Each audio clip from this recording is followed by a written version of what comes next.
Welcome to Dino Park Media. My name is Samuel, and today I have a very special guest joining me on the channel today. It was actually kind of an interesting situation. We actually put up a video here on DPM a little while ago. We got a comment from somebody and said, "Hey, I would like to be on." And I said, "Well, here's how you can follow the steps in order to be on." He followed through, and I ended up learning that this guy is actually a student of paleontology. Welcoming to the channel today, we have Scott. Scott, why don't you go ahead and say hello? Hey, man, thanks for having me. I'm actually really glad that you invited me to be on the show. Dude, are you kidding me? I'm happy that you decided that you wanted to do it. Like I said, like when you said like, hey, like I study paleontology, I know what I'm doing. I'm like, this is interesting. So I'm super excited for you to be on, Scott. Yeah, I appreciate it. I just felt like the University of Alberta didn't have its proper representation out there. Well, there you go. So University of Alberta, we see you, we recognize you, you are special, and one of your own is right here. So thank you very much for letting him be on. But Scott, today what we're going to be doing is we're going to be going over the top 5, because every YouTube channel needs a fantastic top 5 list, am I right? We're going to be going over the top 5 most inaccurate dinosaurs within the Jurassic World franchise. And so because you are a student of paleontology, you've done your research and you've given me your list, and obviously though you've also said that we want to be sensitive to people, to people's understanding of these dinosaurs, because Jurassic Park is super important to so many people. Isn't that right? It is right. And like one thing about it is Jurassic Park's the reason I got into paleontology. It's a reason why I know plenty of students of paleontology, and the reason they're into it too. And a lot of the big discoveries that have happened is because of this movie coming out when we were all kids and stuff. Mm-hmm. So it's a big deal. And like one thing, I'm just going to start it out with this. Feathers, we get it. They don't. All right. Yes. We all know raptors had feathers. T-Rex maybe. So it's like, we get it. I'm not going to beat that dead horse. I may mention it a couple times, but that's it. It's pretty well, everyone knows that, even casual, I feel like fans know that about the JP dinosaurs at this point. Yep. So like we're just gonna try to keep that out of our understanding too much of like the inaccurate dinosaurs, because like you said, that dead horse has been beat. But we do want to be sensitive, like understanding that, hey, everybody, thank you so much for like being huge Jurassic fans. If you're watching this channel, it's either because you like dinosaurs or you like Jurassic Park, or both. So we want to make sure that we're sensitive to that. We know that the movies are movies. We're going to keep them that way, but we still gotta rag on them a little bit to go like, listen, this could be better. So let's go ahead and start off with number 5, Mr. Scott. Number 5, you chose Allosaurus as your number 5 top pick of inaccurate dinosaurs. Why is that? Well, because I wanted to start arguments as soon as we started. Yeah, that's true. That's true. Well, let's preface something first. So real quick, because I know everyone's going to be asking about the Spinosaurus. How is that not on this? Spoiler alert, it's not on the list, because as far as paleontology goes, when that film was made, there wasn't a whole lot to go off of for Spinosaurus, just like there's still not a whole lot to go off of for Spinosaurus. You know, they found some vertebrae and some tail vertebrae, but most of the evidence for Spinosaurus was actually destroyed in Egypt. So there's not a lot to go off of, and there's every little discovery that they found since then has changed it drastically. So I'm just going to give them a pass for Spinosaurus. So just to clear that up immediately. Yep. And then also from a lore perspective, also the Spinosaurus very well could be seen as like an early prototype of hybridization. So we'll just go ahead and skirt over that, but jump into the dinosaurs, huh? Yeah, sure. Allosaurus, that's the one that I have starting us off on this lovely list. So one thing is skinny. And it seems like a lot of the carnivores in JP have this problem. Like the Allosaurus, like its face is kind of sunk in a lot. Like they're just skinny, right? Yeah. And this in reality was a super bad, like a bad dinosaur, right? Mm-hmm. This theropod, it's literally known for flesh grazing. Have you ever heard of that? I've never heard of that specific phrase. What does that mean? So a flesh grazing dinosaur theropod like an Allosaurus would literally run and take bites out of a large sauropod and then just beat it and run away. That was what the Allosaurus was theorized to do. Are you serious? Kind of like that, like Dwight from The Office, his idea of like trying to keep the horse alive while still being able to get meat off of it? Invented a device called Burger on the Go. It allows you to obtain 6 regular-sized hamburgers or 12 sliders from a horse without killing the animal. That's what Allosaurus did? That's exactly what Allosaurus did. That's amazing. It would just run up to a big old sauropod and just take a bite out and run away. I mean, hey, that's one way for fast food. So, I mean, okay, but in order to be able to do that, you needed to be some sort of a sizable theropod, is that correct? Yeah, well, you know, certain things fossilize and certain things just don't or are super rare to fossilize, right? Okay. So, size, as far as like musculature and stuff like that, that's one thing that doesn't really fossilize. So, and I feel like they also just think it looks scarier when it's leaner and just sunken in, like the eye. You know what I'm saying? Like the eyes and the facial orbits and stuff like that. That's the only thing I can think of, because you look at, you know, real paleo art or just anything in like an actual like textbook. This creature isn't some just ripped little scary sunken in face type creature. It's a thick creature that you just don't see its bones and everything through. I mean, so that's one of my complaints. And then, you know, the movie Allosaurus is actually just a little bit long as far as length for an Allosaurus, maybe. And the Allosaurus is another one that jumps all over, because we have a ton of Allosaurus fossils out there, because these things were allegedly supposed to be in like groups, and the skull crests over the eyes are not vertical enough in Fallen Kingdom. It's really specifically the Fallen Kingdom Allosaurus that I have a problem with. I actually thought that the Battle of Big Rock Allosaurus was a lot better. Another fun fact, do you know what Allosaurus means? Oh my word, it's escaping me, because I've known this before, but I cannot remember for the life of me. What does it mean? Different lizard. A different lizard? Yeah. Oh my word. Oh my word. Okay, now that you say it, now I remember, because I literally just, oh my word, I posted a meme recently, not from me, but like I reposted somebody's meme that literally had different, oh my gosh. Okay, whatever.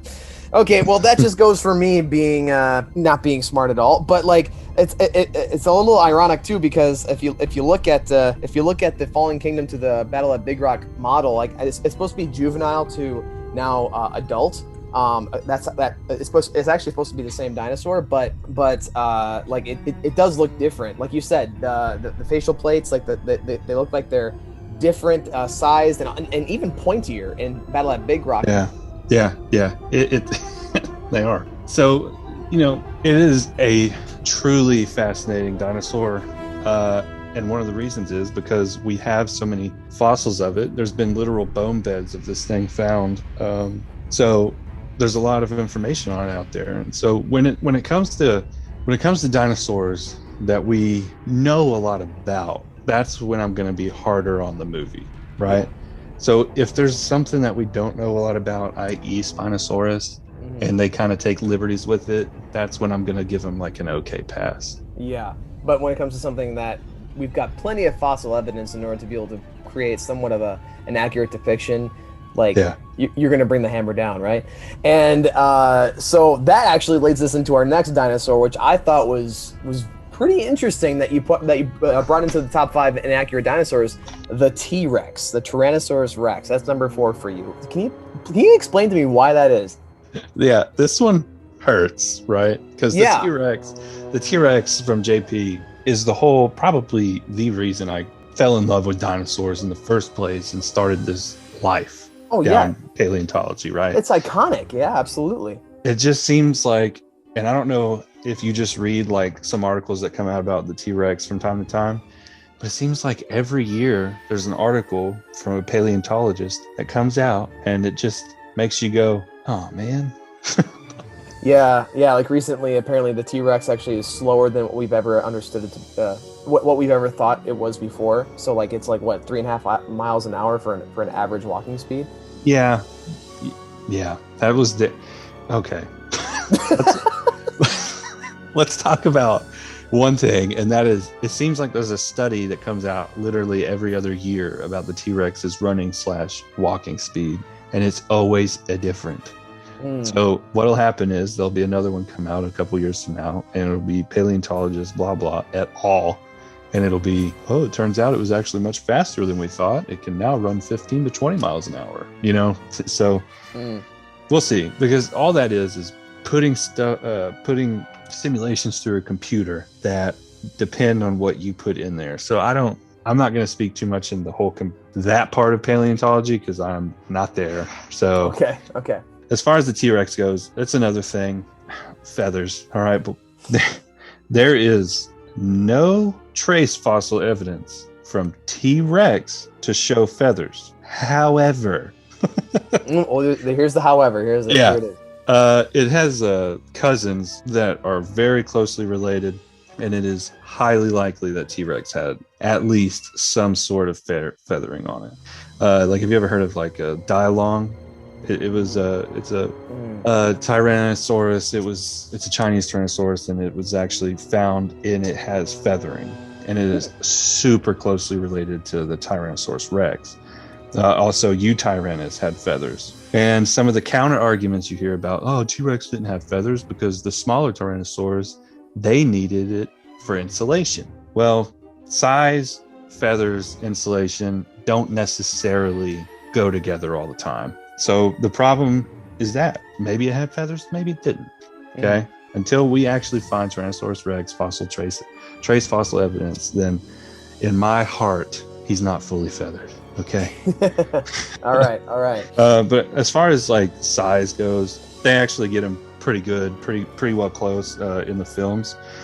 Real T-Rex, 40 feet in length, and the one in the films was pretty close to that. So it looks good. It's not terrible. It's not great. I rated it a total out of 6 out of 10 just because of all the evidence for the feathers. Now, another thing is it's too thin. All right. It's another carnivore, another carnivorous theropod that they have, shrunk down. And the ones that are most guilty of this are the more recent, like Jurassic World. Yes. Yeah. When she comes out of the paddock in Jurassic Park, she's not super sunk in or thin, but when she's in Jurassic World, like at the end of that, when she roars at the top, she's thin. Yeah, and actually, that is actually a pretty common complaint amongst a lot of people that even look at the Jurassic Park canon, and actually, if my friend Matt were here, if you were here, man, like this guy knows everything about Tyrannosaurus sizing from the JP movies, and he's so keen on knowing that like Roberta, Rexy, whatever you want to call her from the first movie, was thick with 2 C's, and then in Jurassic World, all of a sudden she looks like she like hasn't eaten for for however long, and her jaw seems smoother, compared to the chunky one that you see in Jurassic Park. Like, there's a lot of things going on there. I mean, even apart from the idea that paleontologically she's not thick like she should be. Yeah, and that's one thing I feel like a lot of people don't realize is like T-Rex, they were thick. Their midsection alone was thick. They had the strongest bite force of any predator to ever live so far that we know of. That is a big creature, a thick creature. But I mean, other than that, the face is sunken in towards later movies. She's too small, but crest over the eyes, because the T-Rex actually has those little crests over over each eye. It kind of like V's out kind of over each eye. Right. Yeah. And that's something even I never really paid attention to until I started really taking like anatomy classes in paleontology. But they actually did a good job at that when you start looking at that with more of a fine-tooth comb. And this is every dinosaur, every at least theropod and carnivore. Every single one of them have broken wrists. Yeah, right? Yeah. So what's that? They're pronated? Yeah. So theropods and dinosaurs like T-Rex and Velociraptor and all those, they had what's called grasping hands because they would use them to, grasp. And even something like T-Rex could use their little baby arms to in theory, after biting something, at least grab something and hold, like, obviously not alive, but dead flesh or a limb or something like that between their arms. And this is something that this movie refuses to fix. They'll probably fix it when they fix feathers. But every dinosaur in Jurassic Park's limp-wristed. And then one of the hottest debates right now for T-Rex and this community is to lip or not to lip. Yeah. Did the T-Rex have lips? Well, I tell you theirs doesn't, and I tell you that the one in my head doesn't either. Because that's another one. There's not a whole lot of evidence one way or the other. It's that one they're trying to go through the family tree of each dinosaur to figure out what its closest cousins had and related to genetics and find out what it had from there.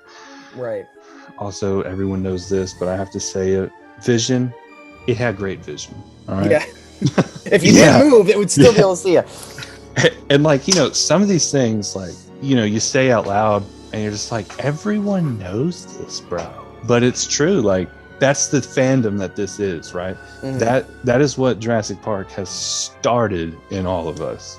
And also the other argument, cloning in the JP movies, they have a built-in excuse. Yes. As to why these animals are inaccurate. So I just want to go ahead and say that too. Like, I know it and I forgive it. And when other people argue with me about this, the accuracies and inaccuracies of Jurassic Park, that's literally my defense. Is it's like, well, they're not cloned perfectly, so that's why they're inaccurate. Right. So I get that. I'm with you guys until Dilophosaurus, and then, you know. Which we're getting there. We're getting yeah. But I mean, like, if anybody's questioning, you obviously know what you're what you're talking about here. So, well, we're gonna move into number 3 here, though. And number 3 is the Velociraptor from the JP and JW movies. And so, I mean, most people automatically know just size alone it makes it inaccurate. But you've probably got plenty of things to say about this. Okay, so my first note for Velociraptor is, oh my. So everyone, like you were saying, knows that the Velociraptor, a real one, was small. Okay. For those of you who don't, the Velociraptor, the real one, were only about knee high, 6 feet from teeth to tail end, and no more than 45 pounds. Okay.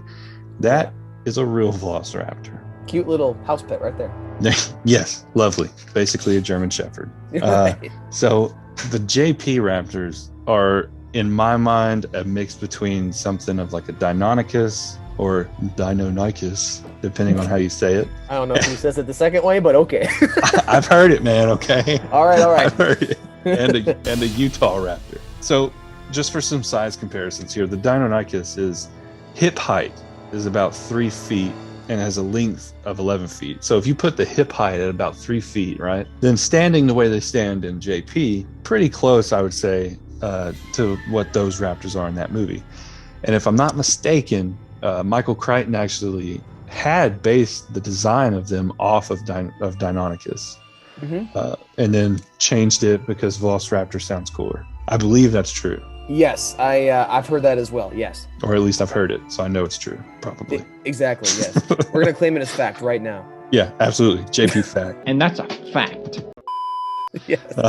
The Utah Raptor, it's a little bit bigger. It's about 15 feet long, about 4'9" at the hips, and weighed a lot more than the Deinonychus at 620 pounds, when the Deinonychus was only about 200 pounds. So you're getting a little bit heftier of a raptor there. So that's why I think it's somewhere in the middle. The problems, guys, with like the Velociraptor in the movie, we all know them. They didn't have feathers. They're too big. They were also too skinny. And the Velociraptor, there's just not an excuse for it not to have feathers. It's just not. There was fossil evidence of feathers then. I don't know if it's technology like CGI or animatronic might have looked just terrible with feathers back then, but that actually is a good point. Yeah, there's actually people that were working on the first movie with Steven Spielberg, and I believe I saw this when I was watching the behind the scenes. Is that they said they actually were bringing concept art. One of the paleontologist references on set was actually going like, "Well, Steven, these dinosaurs, the raptors would have had feathers," and he's like, no, my raptors will not have feathers because that is not scary enough. Like he was convinced back in 1992 or whenever they were making this movie that you just couldn't have a scary dinosaur with feathers on it. And a lot of people have like argued that, but I think that what you just said is a very good argument. Like, could they have made a convincing dinosaur with feathers with CGI back then? That's actually a really good point to make. But yeah, the Velociraptor. Yeah, they can now. Okay, there's no excuse for the Dominion. Yes, I mean, we've seen plenty of good CGI with like Rise of the Planet of the Apes and or specifically the like War for the Planet of the Apes that had the best CGI. So I mean, if they can do that now, we can do feathers on dinosaurs. Yeah, and it's just like you've probably seen some paleo art where, you know, like Deinonychus has feathers, and I don't care what you say. If this thing is in a room with me, I'm not going to be like, it has feathers though. Are you that scary? Right. And you can make the colors anything you want. Yes. So blood red. There's just room for that. And I want them to add them. The closest we got to it is obviously the JP feather, 3 feathers, and they pretty much put them in the wrong area. Yeah, they look like quills. So, yeah. I mean, they tried, I guess. It's still my favorite raptor design out of all of them is the JP3 raptor, male raptor. So, they do look cool. And they also have the bird-like eyes, too. Yes. Yeah, which is A-okay. Actually, there's some talk about that, too, as far as the eyes go. Because, you know, some birds actually have, like, cat-like eyes. Oh, okay. Yeah, some birds actually still have the slit eyes. Gotcha. See, now, like, I've never taken the time to research that, so that's actually news to me. Yeah, so, and I forget, it was literally something that they were talking about in class the other day, the evolution of theropods and birds, and one of the sections was talking about vision, and they brought up how some birds some birds have the same vision, like the slit that like a cat has. So anyways, that was just a fun little random fact there. I mean, hey, I never knew that before, so I mean, somebody else will enjoy that too. And but yeah, the Velociraptor, if we know anything about that, definitely not the Velociraptor that is from the paleontological record, so that's interesting to know. But then number 2, moving on, we're gonna keep on moving on here with the second one, and the second one's going to definitely crush some dreams here, Mr. Scott. Number 2, Stegosaurus. Stego. Or Stega, I guess. Right, from Jurassic Park 1, yes. So Stegosaurus, or Stegosaurus, now I know why they did it. It's not terrible, but here's the reason I'm picking it. Because it's super easy, right? Like, why change something on this animal? Okay? So the tail, okay, let's start there. Mm-hmm. At the end, the spikes, that, you know what that's called? The Thagomizer. Hey! Extra credit. Yeah, I did a Dino Discourse video on this way back, but when I was doing the research, I actually find out that it's actually from a Far Side comic. Yeah. Yeah, which is hilarious, by the way. But yeah, keep going. I'm sorry. Yeah, so the Thagomizer, the spikes are going more vertical than they are horizontal. Mm-hmm. And in real life, they would have been more the opposite. They would have been, if anything, more downward than horizontal, because they would have almost been exactly horizontal or pointed slightly down. They would not have been horizontal or up, is what I'm saying. So when you're a Stegosaurus and you have Stegosaurus, and when you have that tail up in the air and you're using it as defense, swinging it back and forth, you need it to not have the spikes pointed up, because you're swinging left to right. They could not really swing it going by the structure and the vertebrae in their tail. They could not swing it very much up and down. So that's one reason I don't care much for the Stegosaurus in this. And also, what I'm sure many of you know is the beak, or lack thereof, in Fallen Kingdom. Yep, in Fallen Kingdom, and actually in the original Jurassic World, they gave it lips instead of the beak. Now, why?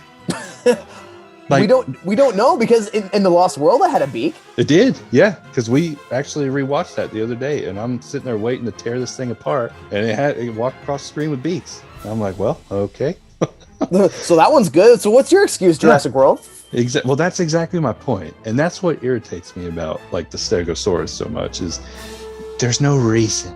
There's no reason to miss something, and you gave it a close-up. You give it a close-up with its little lips. And it's like, give it a beak. Yeah. You're giving this thing a close-up with some crazy guy who's yanking his teeth out. Oh, foreshadowing. I get it. But at least give it a beak. I mean, it's one of the things that makes Stegosaurus so cool.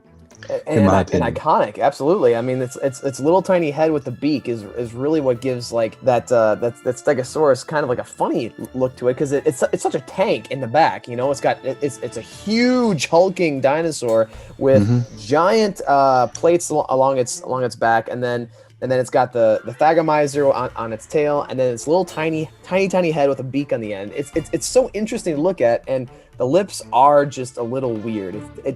I mean, even for me, I'm not a huge person into the paleontological accuracy of these things, but when I was watching Fallen Kingdom, I could just tell that the Stegosaurus just felt off, and I did not know why, because I didn't understand that there was not a beak on it when I watched the movie the first time, but I just knew, like, why does it look weird? And then after doing a little bit of research last year, I was like, it didn't have a beak. Yeah, no beak. Just smiling right at you with all those pearly whites. That's right. That's right. They're going from the Barney depiction. Okay, that's a little bit more of a modern thing here. But you want to hear just real quick a fun fact about the Stegosaurus? Of course I do. Have you ever heard of the butt brain theory? Yeah. Yes, and Jack Horner loves that theory. He sure does. Oh boy. Yeah. So he's one of the people who think that the cavity between the hips and the rear of the Stegosaurus was actually a second brain, because the walnut-sized brain in its head was just too small for that big of a creature. So he is on record talking about I don't know the technical term, I call it the butt brain, but he's on record supporting the butt brain theory. Folks, it's just not true, okay? It's been disproven for almost 100 years. They believe now it was actually just a collection of nerves there for its mating area. Yeah. Obviously, you need a separate brain for the reproductive section, right? Absolutely. Yeah. Oh, we had it. Well, okay. Well, I mean, obviously, we're definitely not thinking that way. So, Jack, if for some reason you listen to this, we're not on your side, though we appreciate what you do. All right.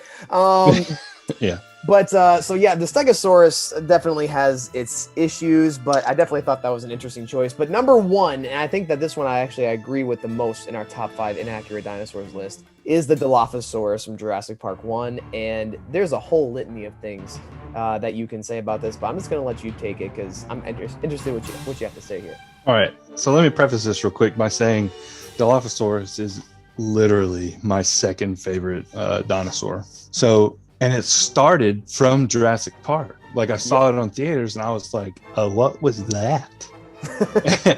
And so, growing up, you look into it, and here's how many toys do you still see that are not Jurassic Park that still have a frill on it? Oh, I'm looking at one that I have right now from it's like some sort of like Walmart off-brand thing, and it's got the frills, man.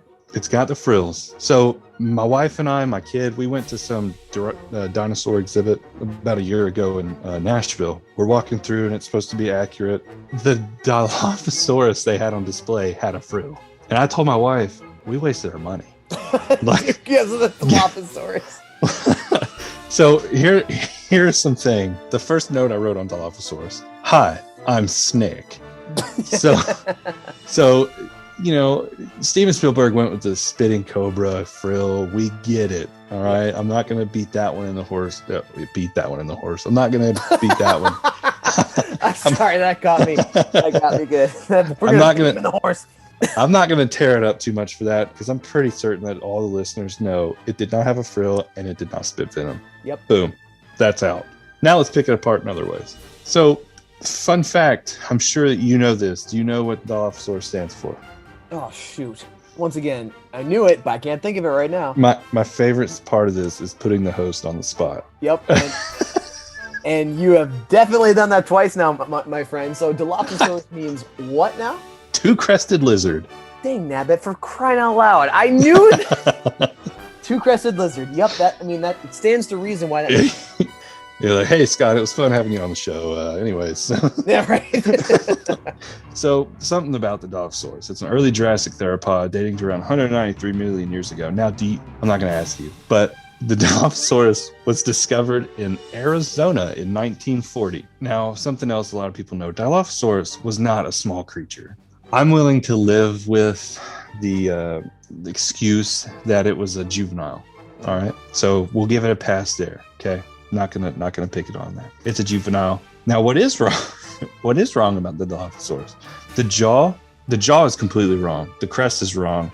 Way too wide. Not a dip in the front. So the Dilophosaurus, its skull. Now, I know that it's hard to really describe without looking at a picture of it, but the Dilophosaurus' skull, it is super interesting because the front part of the skull actually, and this is like the first preorbital fenestra. If you look below that, the front of the skull dips down and then it curves back up and then dips back down. You mean, are you talking about like right at the end, like that little hook almost? Yeah, like the little hook. Mm-hmm. So that, and I looked to double check, is absolutely the opposite in the Jurassic Park Dilophosaurus. Yeah. It, if anything, does literally the opposite and just goes up. So also the crests. So the crests are wrong because they were actually much bigger than what is on that Dilophosaurus. So what's not saved is the keratin from the fossil. So that the crest could have been much bigger. Same thing somewhat to like a Velociraptor claw. That's just the base. So the keratin of the claw would have not have fossilized, so it would have been actually bigger than 6 inches claw. Same thing goes for the Dilophosaurus' crest. The crests are too small. They're not even technically, they're not even in the right spot. They could actually come further down and rise like at a more harsher, just straight up and across and go higher, and then end further back than what they end on in the movie Dilophosaurus. So basically, like just like run straight up its nose, right behind its eyes. Yeah, actually a little further than behind its eye. Like it goes closely to the back of the skull, the crest do. And if I'm not mistaken, the Dilophosaurus in the movie ends pretty much above the eyes. Yeah, right there. Yeah. Yeah, and in real life it would have went further back and actually been more exaggerated. On top of the fact that it was a lot bigger, but again, it was a juvenile. Okay. The Dilophosaurus is a cool animal to me because it's American and I'm a patriot. So no, the crest's wrong. The really main thing is the jaw. Like they just didn't even try to me with this. It's just not even close. The Dilophosaurus is a travesty, and it's disappointing, but so cool in the movie. And so it's hard for me to really hate on it because it's what made me fall in love with Dilophosaurus in the beginning.